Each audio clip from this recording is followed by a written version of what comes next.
नमस्कार, मैं हूँ राकेश कुमार। आप देख रहे हैं मत अभिमत।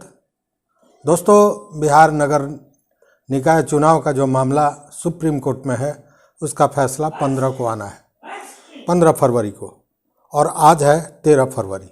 स्वाभाविक है कि सभी के दिल की धड़कनें जो हैं वो तेज़ हैं। चारों तरफ कयास लगाए जा रहे हैं कि क्या होगा नहीं होगा, ये तमाम सारी चीज़ें हैं। लेकिन बिहार सरकार ने अपना जवाब 6 तारीख को दे दिया था, क्योंकि 6 तारीख को 2 सप्ताह का जो समय मांगा था बिहार सरकार ने वो पूरा हो गया था। इस पर बिहार सरकार ने अपना जवाब दे दिया। जवाब में उन्होंने कहा कि जो डेडिकेटेड आयोग बनाया गया था उस आधार पर जो रिपोर्ट आया है उसके अनुसार न्यायालय के नियमों का पालन करते हुए, न्यायालय के आदेशों का पालन करते हुए ये चुनाव कराया गया है। लेकिन सबसे बड़ी बात क्या है कि 30 तारीख को 28/11 को सुप्रीम कोर्ट ने ये कह दिया था कि जो आयोग आपने बनाया है वो डेडिकेटेड आयोग के रूप में नोटिफाई नहीं किया जा सकता है। मतलब कि सारी चीज़ें आकर उसी डेडिकेटेड आयोग के वैधता पर आके रुक गई है। देखिए, मैं आज इस वीडियो में ये बताने जा रहा हूँ कि महाराष्ट्र में भी यही स्थिति आई थी और यूपी में भी यही स्थिति आई थी। तो यूपी और महाराष्ट्र में जो डेडिकेटेड कमीशन बनाया गया वो किस तरह बनाया गया और बिहार में जो बनाया गया वो किस तरह बनाया गया। क्योंकि बिहार सरकार ने क्या किया था कि जो अति पिछड़ा आयोग था बिहार सरकार का अपना, उसी को इस सर्वे का काम सौंप दिया गया था। लेकिन अन्य जगहों पर बाज़ाब्ता एक डेडिकेटेड कमीशन का गठन किया गया था, मतलब इसी काम के लिए, और इसीलिए उन लोगों को उस डेडिकेटेड कमीशन के आधार पर चुनाव कराने का मौका मिला, या यूं कहें कि चुनाव कराने का मौका मिलेगा। जैसे यूपी में जो आयोग बना है अभी उसने अपनी रिपोर्ट नहीं दी है, लेकिन किस तरह बना है, आयोग के गठन के बारे में आज हम बात करेंगे। तो देखिए, बिहार सरकार ने जिस आयोग को इस काम को सौंपा था वो ये बिहार गजट आप देख रहे हैं। ये बिहार गजट असाधारण अंक बिहार सरकार द्वारा प्रकाशित संख्या पटना 762/6 अश्विन 1928 संवत, पटना, बृहस्पतिवार 28 सितंबर 2006, कार्मिक प्रशासनिक सुधार विभाग। संकल्प संख्या इसका था 15 सितंबर 2006। इसमें क्या कहा गया है सो सुनिए। जिस आधार पर बनाया गया है, जो बिहार राज्य अति पिछड़ा आयोग था उसका गठन कैसे हुआ था, और तब समझिए चूँकि उसी आयोग को ये काम सौंपा गया था तो उस आयोग का गठन कैसे हुआ था ये देखिए। इसमें कहा गया है कि अति पिछड़े वर्गों के लिए राज्य आयोग का गठन। राज्य सरकार राज्य में अति पिछड़ा वर्ग के शैक्षणिक, सामाजिक, आर्थिक आदि सभी क्षेत्रों में सम्यक विकास हेतु कृत संकल्प है।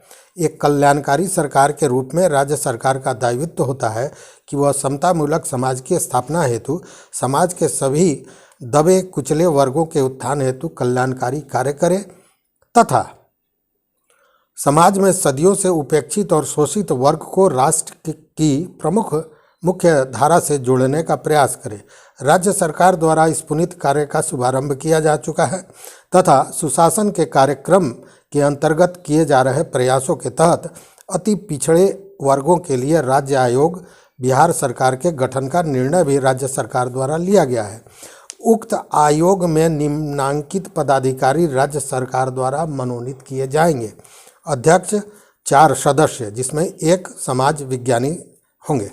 अध्यक्ष एवं सदस्य के रूप में राज्य सरकार ऐसे व्यक्तियों की नियुक्ति कर सकेगी जो अत्यंत पिछड़े वर्ग के सदस्य हों, जिन्हें सामाजिक, राजनीतिक तथा शैक्षणिक स्तर पर अत्यंत पिछड़ा वर्ग से जुड़े विषयों का समुचित ज्ञान हो। सदस्य सचिव जो बिहार सरकार के सचिव, विशेष सचिव या संयुक्त सचिव स्तर के पदाधिकारी हैं या रह चुके हैं। उसके बाद और भी जो प्रावधान है वो दिया गया है। तो यही बिहार सरकार का अति पिछड़ा आयोग था जिसका गठन हुआ था। अब देखिए, जिस गजट के तहत 18 अक्टूबर 222 को इस आयोग को ये काम दिया गया, उसकी जो उसका जो संकल्प लिया गया, उसकी जो अधिसूचना है, उस पर एक नज़र डालें। यह है बिहार गजट 27 आश्विन 1944 संवत, संख्या पटना 880 पटना, बुधवार 19 अक्टूबर 2022।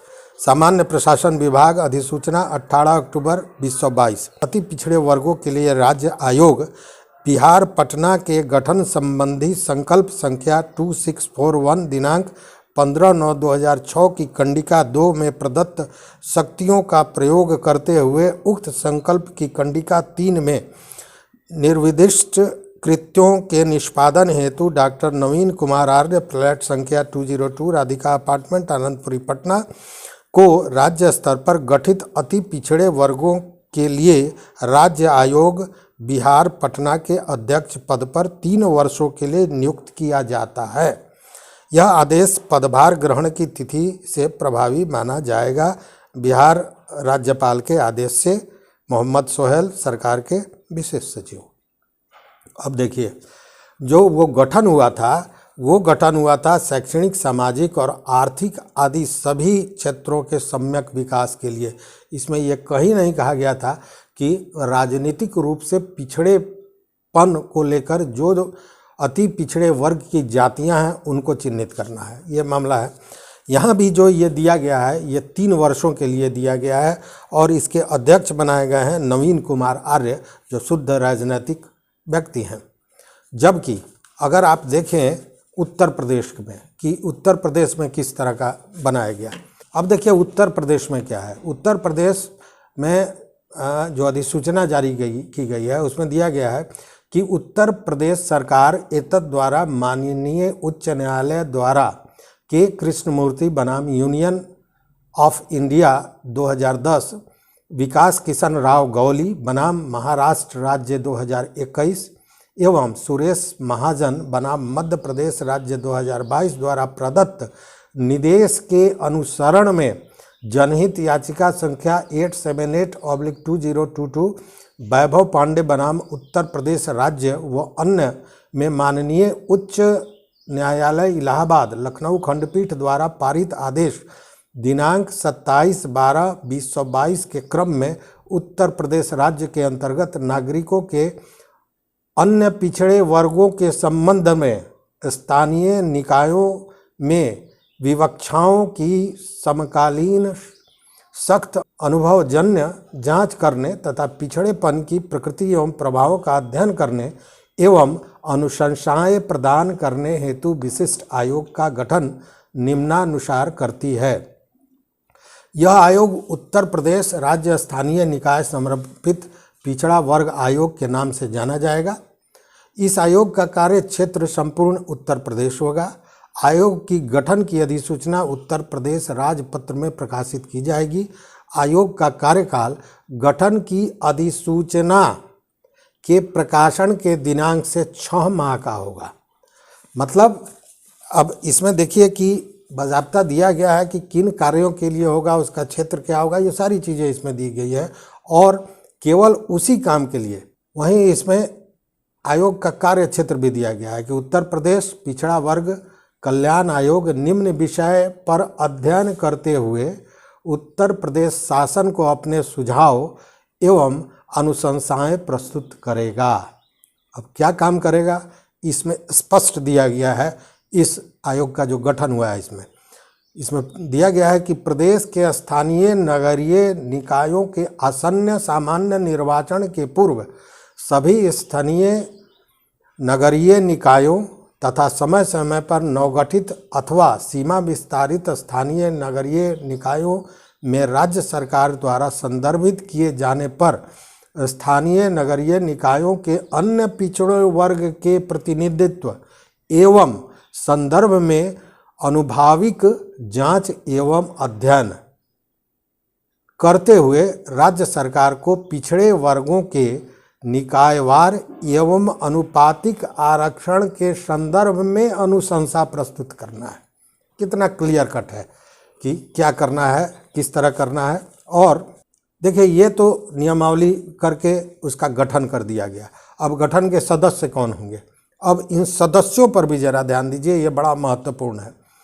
इस जो अधिसूचना है 28 दिसंबर 22 की ही अधिसूचना है। इसमें दिया गया है कि उत्तर प्रदेश राज्य स्थानीय निकाय समर्पित पिछड़ा आयोग के गठन स्थापना विषयक नगर विकास अनुभाग 1 उत्तर प्रदेश शासन की अधिसूचना के विहित प्रावधानों के अधीन श्री राज्यपाल निम्नलिखित पद पर धारण करने की तिथि से 6 माह की अवधि के लिए उत्तर प्रदेश राज्य स्थानीय निकाय समर्पित पिछड़ा वर्ग आयोग का अध्यक्ष सदस्य नियुक्त करते हैं।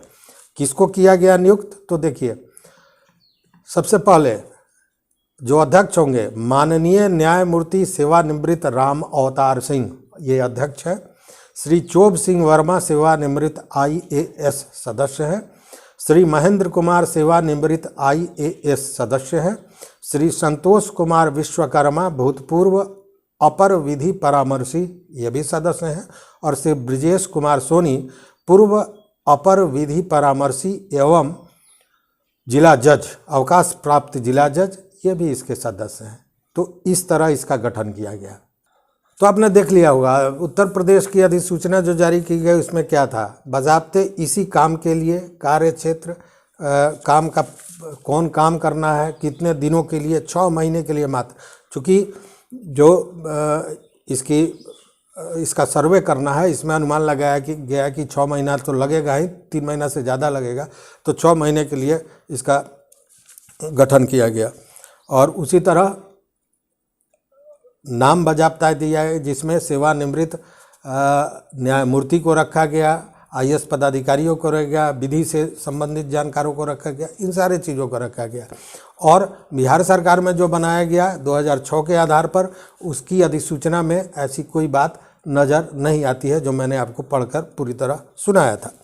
अब देखिए महाराष्ट्र में भी इसी तरह की बात हुई थी। और महाराष्ट्र राज्य मागास वर्ग आयोग अधिनियम 2005 इसी अधिनियम के तहत बनाया गया है, लेकिन इसमें बाज़ाब्ता बताया गया है कि क्या करना है। जिस तरह यूपी वाले में बताया गया है, इसी तरह इसमें भी आपके सामने ये महाराष्ट्र की भाषा में ही है।